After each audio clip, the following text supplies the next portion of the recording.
Please like this video if you like, hit the subscribe button and press the bell icon for more latest tech videos.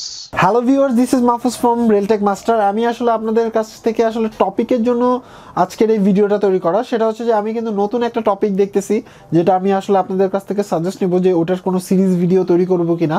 সেটা হচ্ছে যে motorcycle নিয়ে। Actually হচ্ছিল বর্তমানে কিন্তু বাংলাদেশে বা বিশেষ করে ঢাকা সিটির জন্য এত বেশি মোটরসাইকেল কিন্তু রেজিস্টার্ড হচ্ছে। এখন এটার প্রসেসটা কি, বা আপনি একটা রাইট মোটরসাইকেল কীভাবে সিলেক্ট করতে পারেন, বা আপনি আসলে একটা মোটরসাইকেলের জন্য কোন কোন দিকগুলো বিবেচনা করবেন, বা আপনি যদি নতুন রাইডার হন তাহলে কোন মোটরসাইকেল আপনার জন্য ভালো, বা আপনি যদি পুরাতন রাইডার হন তাহলে কোন মোটরসাইকেলটা আপনার জন্য বেস্ট, সেই সম্বন্ধে আসলে ভিডিও তৈরি করতে চাচ্ছি যদি আপনারা চান। তো এখন আমার আসলে মন্তব্যটা হচ্ছিল এটাই যে আপনারা যদি চান তাহলে অবশ্যই আমাকে কমেন্টস করে জানাবেন। আমি ট্রাই করবো হচ্ছিল আপনাদেরকে এই মোটরসাইকেল সেগমেন্টগুলো ওয়ান বাই ওয়ান ভাগ করে দিতে।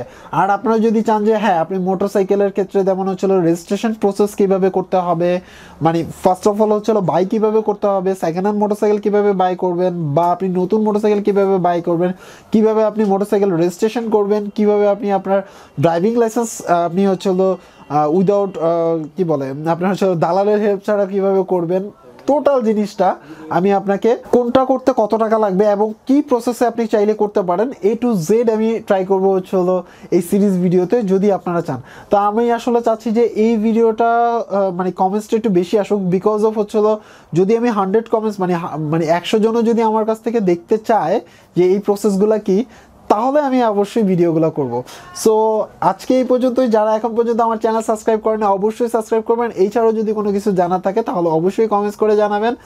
এবং যারা এখন পর্যন্ত আমার ফেসবুক গ্রুপে জয়েন করেন তারা চাইলে আমার ফেসবুক গ্রুপে জয়েন করে নিতে পারেন। সবাই ভালো থাকবেন, আল্লাহ হাফেজ।